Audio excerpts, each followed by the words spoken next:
Hi guys welcome back to Chinmay Kumar blog guys एबे time है 4टा एबे मु टिके छात ऊपर आके ब्लॉग करची तापर एबे मु टिके जिमी मो मां मुके टिके जिबा औषध आनिया पे मार्केट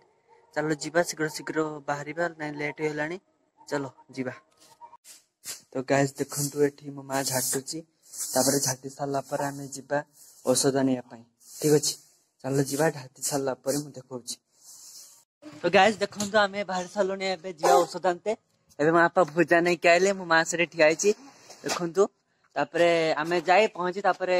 कथा हवा ठीक अछि। तो गाइस देखंतु आमे पे रास्ता रे जाउछ रास्ता रे किछ एमिति अछि देखंतु और गाइस आमे पहुंची साला पर देखंतु ठीक अछि। तो गाइस देखंतु आमे डॉक्टर को पाखरे पहुंची गलु एठी एते भीड़ जे हमको टिके बसिया पड़िला और गाइस आमे दुकान लो कोने कथा होछ। तो गाइस आमे एबे औषध ने के आसिलु ये रहला औषध देखंतु आ ये रहला मो दुकान देखंतु ये रहला दुकान आ एठी मो मां बइची देखंतु कि धरि कि बइची तापर ए वीडियो को एडी एंड करिए वीडियो को लाइक शेयर सब्सक्राइब करिए कमेंट करिए वीडियो केमती छी बाय बाय देखा नेक्स्ट ब्लॉग रे।